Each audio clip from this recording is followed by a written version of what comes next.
Welcome back to Sara Gonzales Unfiltered. Got a lot to get to. But number one, I am I'm offended. I'm embarrassed. I'm ashamed that for so long I have supported the Trump administration, not knowing that I was supporting war criminals. Because I don't know if you realize, I don't know if you heard the new word on the street. Pete Hegseth, the Secretary of Defense, is apparently a war criminal. Yes, I said it. I've been reliably informed that Pete Hegseth is a war criminal, which is a huge deal, actually. And now for those of you who missed why Pete Hegseth is now being deemed a war criminal, it actually goes back to the drug boat strike on September 2nd. This was when the Tren de Aragua terrorists were driving a drug running boat towards us. There were 11 of them on board who planned, who intended, who have been, of course, profiting off of the death and destruction of our country by way of bringing drugs into our country. And apparently, 2 of them survived, and they were like holding on to the wreckage. And now, guys, this is where the embarrassment comes in. I can't believe that I supported all this because the Washington Post told me that Pete Hegseth ordered a second strike on them to kill them. This says Hegseth order on first Caribbean boat strike. Officials say kill them all. And I love this subheader. I love the subheader. As 2 men clung to a stricken, burning ship targeted by SEAL Team 6, the Joint Special Operations Commander followed the Defense Secretary's order to leave no survivors. Like, I'm sorry. Am I supposed to feel bad for the drug runners? Am I supposed to feel bad for the narco terrorists? I don't feel bad for the narco terrorists. Who I feel bad for are all of the families in this country who had to bury their loved ones due to the importation of these drugs from these narco terrorists. So I don't know, Washington Post. I don't really feel bad for these 2 men clinging to a stricken, burning ship targeted by SEAL Team 6. Like, yeah, it was targeted by SEAL Team 6 because there were drugs running. But I didn't realize Pete Hegseth is a war criminal. So I have been reliably informed by many different sources in the leftist media and a congressman, okay, a member of Congress is actually telling me, he is reliably informing me, Mark Kelly, that Pete Hegseth is a war criminal, I guess. Based on what CNN is reporting, what the Washington Post is reporting, do you believe if there was a second strike to eliminate any survivors, that constitutes a war crime? It seems to. If that is true, if what has been reported is accurate, I've got serious concerns about anybody in that chain of command stepping over a line that they should never step over. Oh, okay, Senator. That is so cute that this one in particular, Mark Kelly, wants to talk about stepping over the lines in the chain of command, because this was the same guy who was just like last week telling the military to basically commit treason, telling the military to be insubordinate when it comes to the commander-in-chief and when it comes to orders that they are being given. So it's really, really rich. It's so cute for this bald man to try to tell me about stepping over the lines in the chain of command. Now, we've got some others, okay? High-ranking Democrats who are reliably informing me, along with the Washington Post, that Pete Hegseth is a war criminal, including, this is Senator Chris Van Hollen. Oh, I think it's very possible there was a war crime committed. Of course, for it to be a war crime, you have to accept the Trump administration's whole construct here. That we're at war. Which is we're in armed conflict at war with the drug gangs. Of course, they've never presented the public with the information they've got here.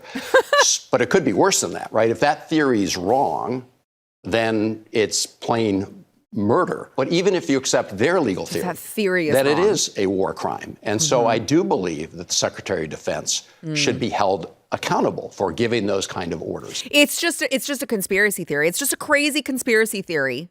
I now find out it's a crazy conspiracy theory that there are drug cartels who are running drugs into our country. Silly you for believing that's just a crazy conspiracy theory. That's not actually happening. Show us the proof. Show us the proof. Now, might I just add that this retard was the same one, the very same one who was out there sipping margaritas with Kilmar Abrego Garcia. Remember the Maryland father. The Maryland father. Oh, sorry. He also was an illegal gang member. Yeah, we left out that part in the Maryland father thing, but he went over to El Salvador and was like, I want to meet with this gang member because I very much want him to come back to our soil. We like gang members, especially if they're illegal in the Democrat Party. Please come back, Kilmar, please. By the way, I asked my producer before the show, I'm like, what's going on? How's our good buddy Kilmar Abrego Garcia doing?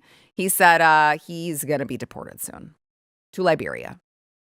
And I thought to myself, Merry Christmas. What a trip for Kilmar. I hope he enjoys his stay. And so you have all these Democrats. I mean, this is the talking point. This is it. This is what I'm being told by Democrats all over the place. High, low, big, small. Pete Hegseth is a war criminal, which again is a very, very serious accusation. And so let's check in over with the ladies of The View and see what they're spewing to their retard audience. If this is deemed to have been war crimes, which by all accounts right now, there are 7 sources that said Pete Hegseth did say kill them all, even after there were 2 survivors, which you're supposed to do under international law. You are supposed to take those fighters as war criminals, prisoners of war, and you're supposed to give them refuge, and you're supposed to take care of them. Wait, I thought that Pete Hegseth was a war criminal, and now she's calling I don't think she knows anything that she's talking about, actually. Not about this, about anything in general. Well, wouldn't you know? You're going to be shocked to hear. Are you sitting down for this? I hope you're sitting down for this. You're going to be shocked to hear that it turns out all of this was total bullshit because Pete Hegseth, according to the White House, was not even in charge when the second strike was ordered. Secretary Hegseth authorized Admiral Bradley to conduct these kinetic strikes. Admiral Bradley worked well within his authority and the law, directing the engagement to ensure the boat was destroyed and the threat to the United States of America was eliminated. Now, let's hear from the man himself, the war criminal himself, Pete Hegseth, who clarified the situation. And what I love about this administration, what I really, really love, it's just so refreshing that we had 4 years of people being blocked from asking questions. We couldn't get the truth. We couldn't even get the president on a podium to answer anything. And now we have transparency. You want to call me a war criminal? I will come up and I will explain to you exactly what was happening because we have nothing to hide. We are not the criminals. You guys are. So here's Pete Hegseth on that.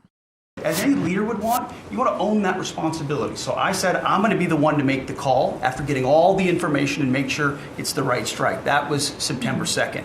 There's a lot of intelligence that goes into that, building that case and understanding that, a lot of people providing information.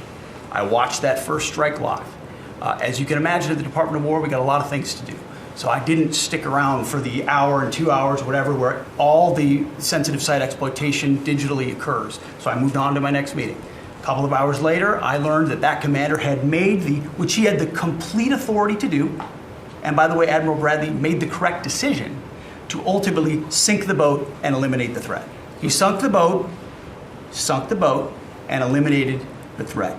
And it was the right call. We have his back, and the American people are safer. So you didn't see any survivors, to be clear, after that first strike? You personally? I did not personally see survivors, but I stand, because the thing was on fire. It was exploded in fire or smoke. You can't see anything. You got digital. This is called the fog of war. I also would just like to add, if I'm Pete Hegseth, I'm like, no, I didn't. And also, if I had, I would like to eliminate them as well because they're terrorists. I mean, that's the whole point of this. We are dealing with a mainstream media. We are dealing with an opposite party. The opposition party is the party of Democrats who are unwilling to admit that we are dealing with a group of terrorists. These are narco-terrorists. They are bringing drugs into our country and they are profiting off of that while they are killing Americans. So I don't even like the talking point of like, did you know that there were survivors? Who cares?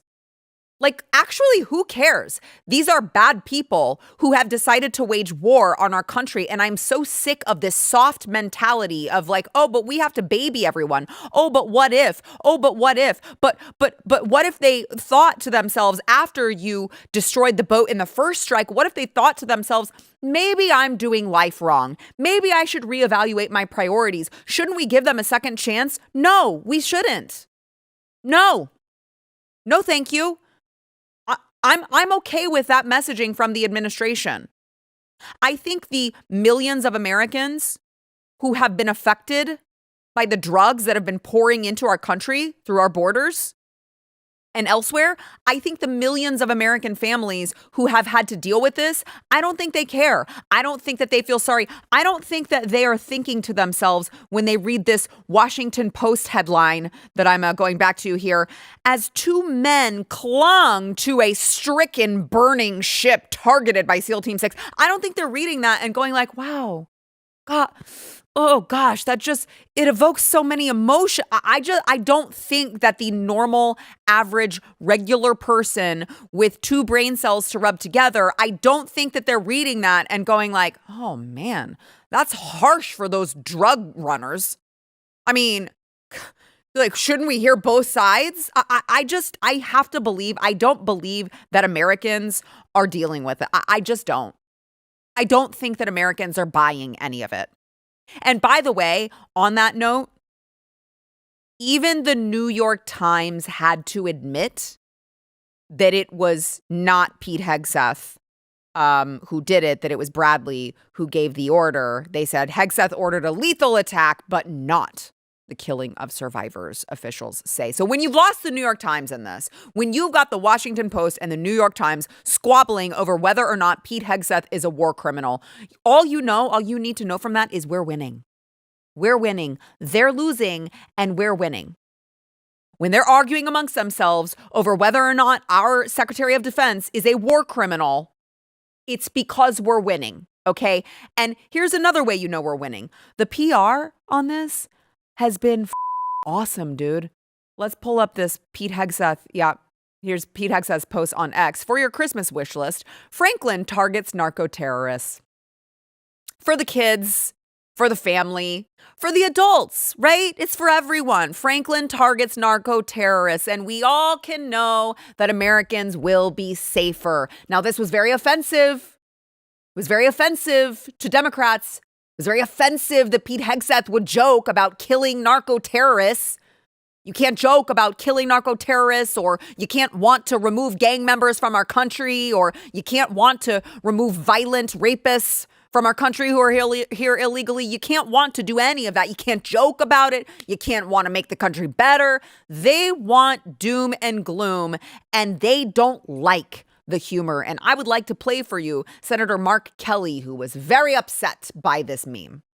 He runs around on a stage like he's a 12-year-old playing Army. And it is ridiculous. What are you doing right now, sir? It is embarrassing. And I can't imagine what our allies think. And last night, he's putting out on the internet turtles with rocket-propelled grenades. Have you seen this? Awesome. This is the Secretary of Defense. This is not a serious person. The dude is literally standing in front of a podium on, we'll call it a makeshift stage. Like he's on a stage talking like he's 12. Like, what are you doing, bro? What are you doing? He's posting this stuff. What are you doing other than posting these weird, like, failed theater kid videos trying to encourage military members to be insubordinate and break the code of conduct? What are you doing, actually? By the way, you kind of look like Franklin the Turtle, I think. I don't know, a little bit, I feel like. I'm just going to leave that there. Anyway, I am in 100% support of the Trump administration. Strike all of the damn boats from Venezuela that you have determined are running drugs. We don't owe them a damn thing. We don't owe them anything. And I have to believe, Senator Mark Kelly, I have to believe that our allies are completely with us. And I have to believe that they are very, very happy that we don't have a weekend at Bernie's president anymore, that we actually have a president who is willing to do what is necessary, who is willing to do what is right, regardless of what you guys have to say about it. He is willing to put Americans first, no matter the political cost. I have to believe that our allies are very happy that we don't have DEI in the military anymore. That we don't have like a secretary, an assistant secretary of Health and Human Services who doesn't even know what gender he is. Like, I'm pretty sure they're pretty happy that we have regular, actual experts. We have actual good people in charge. Let's see that side by side, Stephen. Look, tell me. You tell me that he doesn't look like Franklin the Turtle. He looks like Franklin the Turtle. I think that's why he's mad. He's mad because he doesn't like it. Maybe he was teased and maybe he was bullied as a kid. You look like Franklin the Turtle. And now he's all upset about it. I don't know, but he can go cry more because President Trump is doing nothing wrong. Pete Hegseth has done nothing wrong. And I am so happy I voted for this. Okay? I know you guys did as well. You guys let me know in the comments. Did you vote for this? Are you sad for the narco terrorists? Is it just me? Am I too emotionless? Do I need to garner up some sympathy for these people who intend to profit off of killing Americans? I just can't do it. Let me know in the comments. While you're there, subscribe. Make sure you're subscribed to the YouTube channel, Sara Gonzales Unfiltered. Smash the like button, and it'll help us in the algorithm, which we all know is stacked against us. If you like this clip and you want to see the full episode, click here. And if you want to subscribe to the channel, come on, you know you do. Click here.